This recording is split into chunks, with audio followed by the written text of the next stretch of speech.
Ladies and gentlemen, welcome to the second ever installment of whatever the heck we're going to call this show. Basically what this is a weekly breakdown of everything that happened in Call of Duty that week, whether it's updates, whether it's weapon changes, or everything in between. This is just going to keep you up to date on everything Call of Duty. We don't have a name for this series yet. Like the obvious one would be like This Week in Call of Duty or TWICOD for short.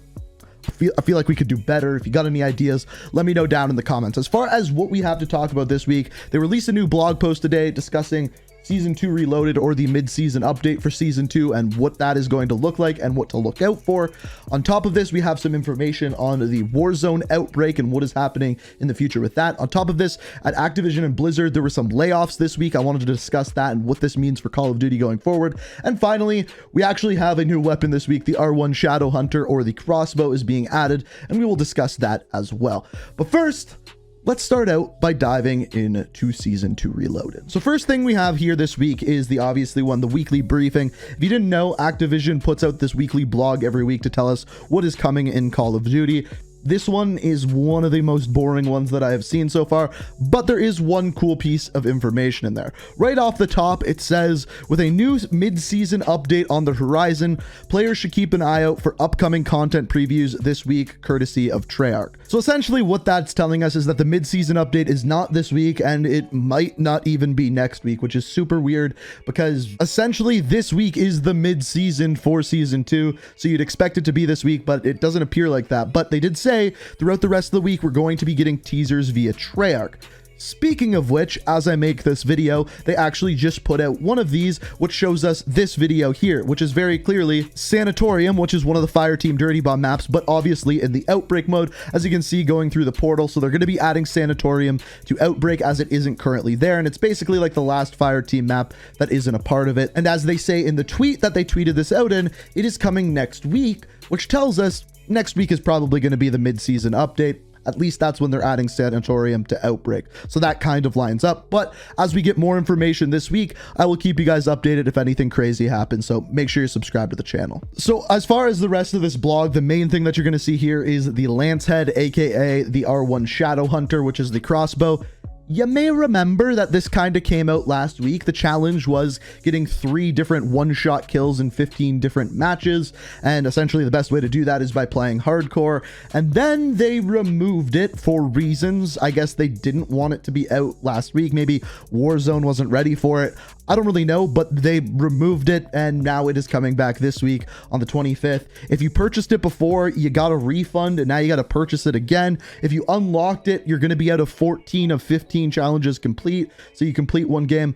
Why they removed it, I don't know. I don't know why they just didn't acknowledge, oh, we made a mistake, but it's out now. But who knows? And like looking at the blog post, that's pretty much it. The only other thing that it really goes in depth with here is that we are getting a double XP and double weapon XP this weekend from the 26th to the 29th. That's it. It's like I said, really not interesting here, but we can dive into a little bit more to get some more information on what is coming. So first off, based off of the roadmap, we have the 2 new weapons, the R1 Shadow Hunter, which is coming this week, and then the sniper rifle, which I would now assume is going to be coming out at the mid-season update, since we are getting the Shadow Hunter previous to this. So that's my best guess for that. Now, on top of this, we also have the 2 new characters, Rivas and Wolf, one of which will be coming at the mid-season update. The other will be coming later in the season. Other than this, we have 2 new maps. We have the new Golova map, which is a Fireteam Dirty Bomb map, and Mansion, which is a 2v2 gunfight map. And that's basically all we know about the mid-season update until we get more teasers later this week. And as I said before, I'll keep you updated on that. So as you can see, Dexter has joined us, and he joined us just in time for an interesting story that happened actually starting last week, but is now moving into this week. And that is, there's some layoffs at Activision Blizzard. Now, I don't know where they were working in, whether it was Call of Duty, Overwatch, or something completely different like WoW. But what I do know is that of the 50-ish people that got laid off, almost all of them were in the esports division. And the reasoning for this is with, well, COVID going on, they can't really do as much live events. And I think they figured out through COVID that the online events almost do as well as the live events. So I think they're going to be investing further in that. And therefore, need less staff for those live events. For the employees who did get laid off, their severance package was 90 days of pay, which isn't bad, a full year of health benefits, and most importantly, don't forget about this one, but a $200 gift card to BattleNet. That was literally in their severance package. I'm actually not kidding about that. Now, what does this mean moving forward? So essentially, it seems like everyone that they laid off was all revolving around esports and specifically live events. So clearly they are moving towards a system that is not that. It's going to be more online events like we're seeing during COVID. Now, whether they rehire employees once the world boots back up and we can have these live events, I don't know, but it's weird because it's coming on the tail end of, in January, they said that Activision and Blizzard were going to be hiring about 3,000 employees for development jobs to work on future games or games that already exist. So again, it seems like they're moving away from this live esports thing and just focusing on developing games and things along those lines. Whether that's true or that's public appearance, I'm not sure. Let me know what you think down in the comments. So then the final thing that we have this week is, once again, the Warzone Outbreak. What is going on with that? I don't really know. So last week, Hospital was added to the Outbreak, and I have a video probably coming out tomorrow to discuss what's going to happen after this outbreak, basically discussing the nuke event. So stay tuned for that. If you're not already subscribed, make sure you do. We're going to take a much deeper dive with that one. But as far as what's next, you would expect for another location to be added. And last week, Hospital was the only location, but we're waiting for this to expand because, as we've mentioned before, we're only at 5% of the map that has zombies on it, and every week it just changes that 5%. We should be getting to the point pretty soon where instead of just having it at one location, it's at multiple and probably exponentially growing.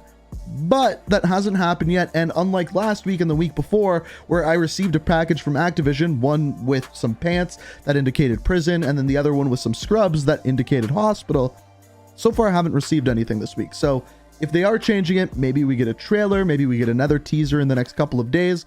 But as for right now, we don't know what's happening with the outbreak. My guess is it's probably going to spread out from Hospital to the surrounding areas, but we'll have to wait and see. The one thing I will say is there are zombies terminals in all of the current bunkers and missile launch facilities that are currently open. So maybe that has something to do with it, but we'll have to wait and see. As for right now, it's a bit of a mystery. So the final thing that I like to focus on in these videos is what some of the developers have said throughout the week, what they're working on, what is going to be changing soon. The first thing is the Necro King bundle. So this was added at the end of last week, and it's a really cool looking reactive camo. One of the coolest ones that we have seen, and when it came out, it was broken. I believe it is still broken. The barrel does not work properly with it. I'm assuming that we'll be fixing that soon. But as for right now, I believe it is still broken. You guys can correct me if it's already been fixed down in the comments. The other two things include the R1 Shadowhunter, which we already touched on, and from one of the Treyarch developers, they also tweeted out about double XP tokens not working properly. Apparently from March 11th to March 18th, double XP tokens did not work properly. So if you used one during that time, apparently it got refunded. I don't think I used one, so I can't really say if they did it or not, but that is what they're saying. So you guys can let me know if you experienced that down in the comments. But that is pretty much it. That is all of the information that we have for this week. A relatively slow week with hopes of a mid-season update or Season 2 Reloaded update coming next week. A little bit of information on that, but now you're up to date. That's what's happened this week in Call of Duty. Hopefully you enjoyed, and until next time, peace out. We are